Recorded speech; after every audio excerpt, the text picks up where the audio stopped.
મિત્રો, હું ટ્રેનમાં મુસાફરી કરી રહ્યો હતો.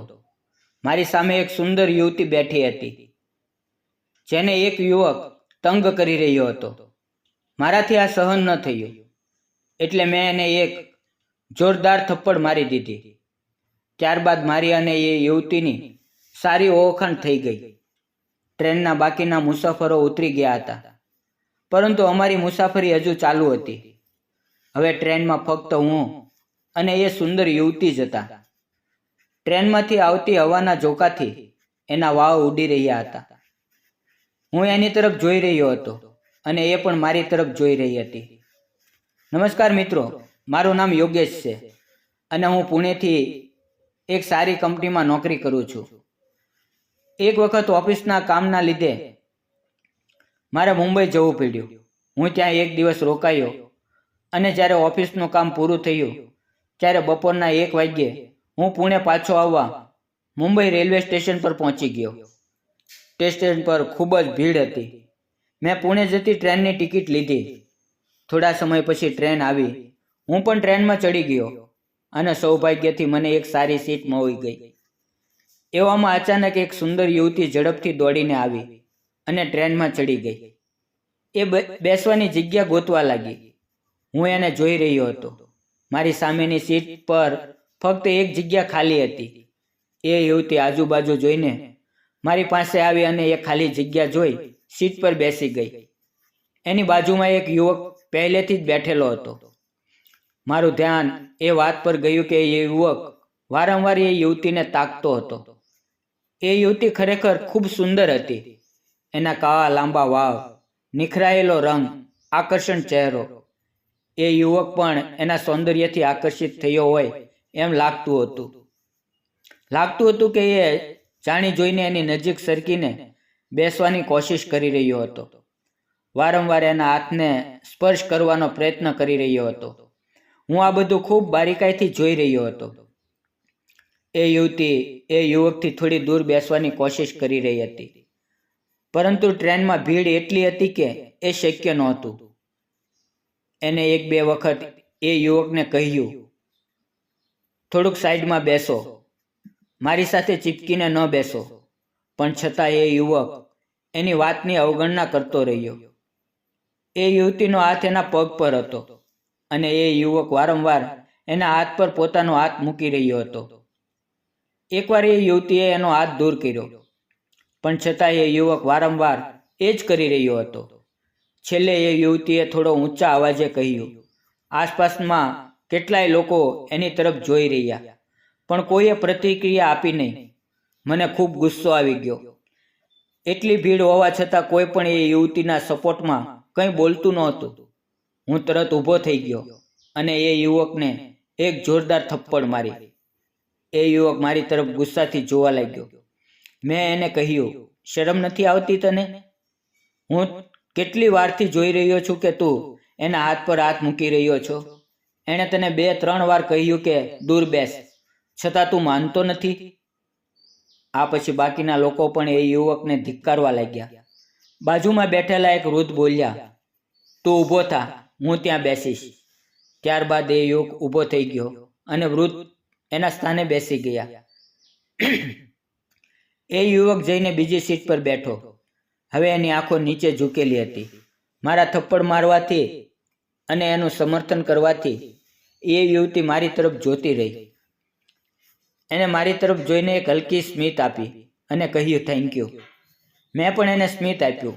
લગભગ 2 કલાકની મુસાફરી બાદ ટ્રેન એક સ્ટેશન પર ઊભી રહી. ત્યાં ટ્રેન લગભગ 10-15 મિનિટ માટે ઊભી રહેવાની હતી. ટ્રેન ઊભી રહી ત્યારે મેં વિચાર્યું કે બહાર જઈને કંઈક ખાવા પીવા માટે લાવું. એટલે હું ઊભો થયો. એટલામાં એ યુવતી મારી તરફ જોઈને બોલી, હું પણ આવું. તમે બહાર જઈ રહ્યા છો? મને લાગ્યું કે એ થોડી ડરી ગયેલી છે. મેં કહ્યું, ચાલો.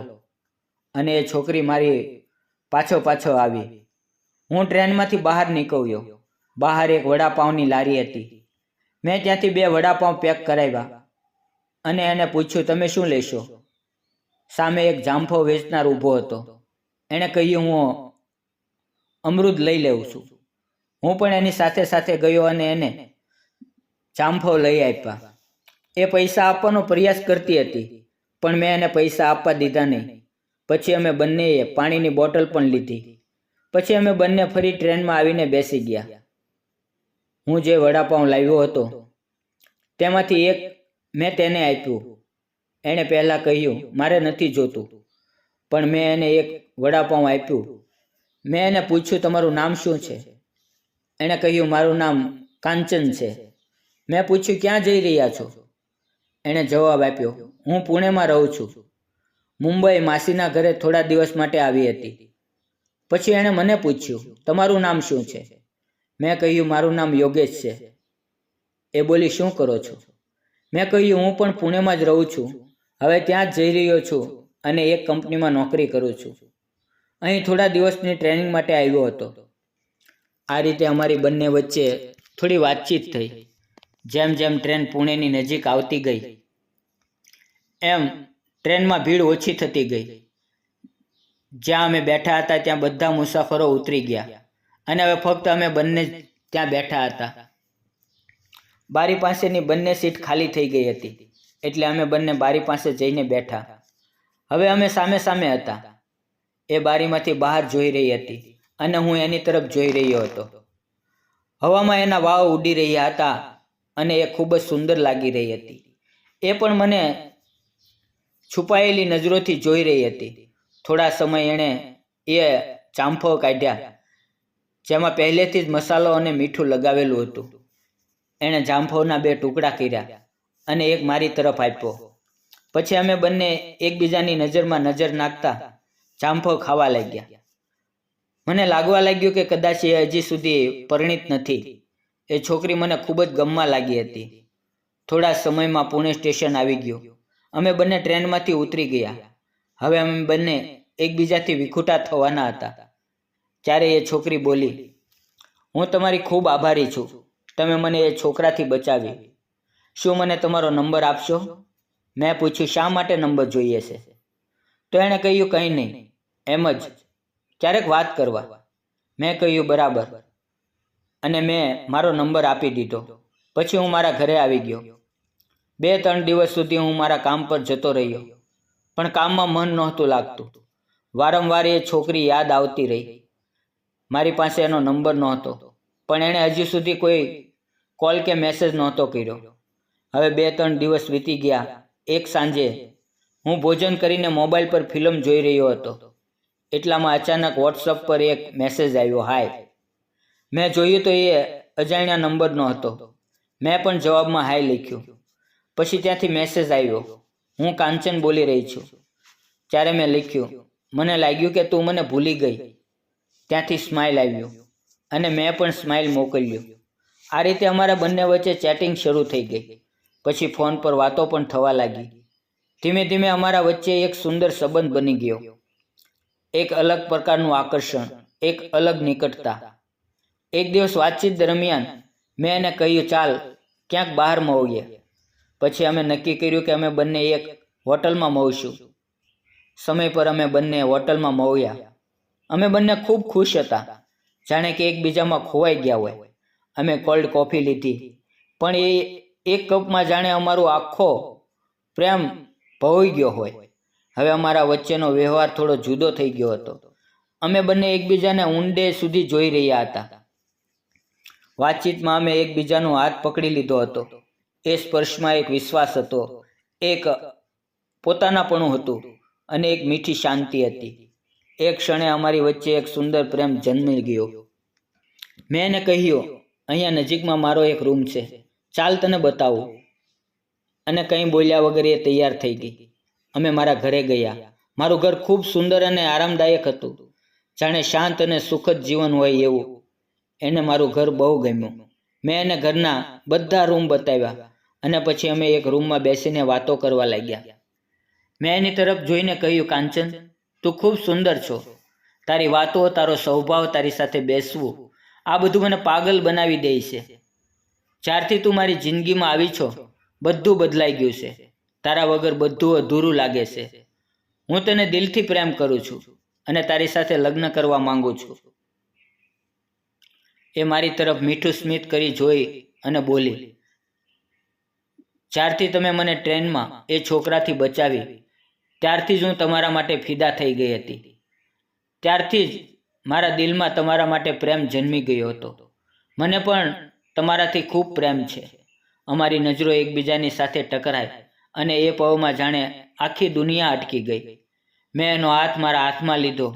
અમે બંને ખૂબ ખુશ હતા. ત્યારબાદ હું કાંચનને એના ઘરે છોડીને આવ્યો. ત્યાં એણે એના માતા પિતા સાથે મારી ઓળખાણ કરાવી. સાંજે હું ઘરે પાછો આવ્યો. પછી ફોન પર કાંચન સાથે વાત કરતાં મેં કહ્યું, હવે આપણે બંનેએ આપણા માતા પિતાને આ સંબંધ વિશે જણાવવું જોઈએ. પછી કાંચને એના માતા પિતાને વાત કરી અને થોડા દિવસો બાદ મેં પણ મારા માતા પિતાને વાત કરી. થોડા સમયમાં અમારા બંને પરિવારની મુલાકાત થઈ અને લગ્નને લઈને વાતચીત થઈ. બંને પરિવારોને એકબીજાનો સ્વભાવ, સંસ્કાર અને વિચારધારા બહુ ગમી ગઈ. અમારા લગ્ન નક્કી થઈ ગયા અને થોડા સમયમાં અમે લગ્નના બંધનમાં બંધાઈ ગયા. આજે અમે બંને સાથે છીએ, એકબીજાના પ્રેમમાં ડૂબેલા, એકબીજા પર જાન છાટકતા અને એક અત્યંત સુંદર, સંતોષદાયક અને પ્રેમમય જીવન જીવી રહ્યા છીએ. મિત્રો, મેં અને કાંચને લગ્ન કરી લીધા. તમને શું લાગે છે? અમે સાચું કર્યું કે ખોટું? કૃપા કરીને તમારી વાત કોમેન્ટમાં જરૂર લખો. ક્યારેય કોઈ અજાણી વ્યક્તિની મદદથી શરૂ થયેલો સંબંધ, જો તેમાં વિશ્વાસ, સન્માન અને સાચો પ્રેમ હોય તો એ જીવનભરનો સાથ બની શકે છે. કોઈ પણ સંબંધમાં માત્ર આકર્ષણ નહીં, પણ એકબીજાની કાળજી, સંવાદ અને પરિવારમાં સન્માન હોવું જરૂરી છે. કોઈ પણ પરિસ્થિતિમાં જો યોગ્ય હિંમત દેખાડવામાં આવે તો સંબંધ ખીલે છે, ટકે છે અને જીવનને સુંદર બનાવી દે છે. પ્રેમ માત્ર એક ભાવના નથી, પણ એ એક જવાબદારી છે. અને જ્યારે બંને વ્યક્તિઓ તેને મળીને નિભાવે છે ત્યારે સાચો પ્રેમ કાયમ રહે છે. મારી અને કાંચનની આ પ્રેમ કથા જો તમને ગમી હોય તો કૃપા કરીને આ કહાનીને લાઈક કરો, શેર કરો અને ચેનલને સબસ્ક્રાઈબ કરવાનું ભૂલશો નહીં. તમારા પ્રેમ અને સમય માટે દિલથી આભાર. ધન્યવાદ મિત્રો.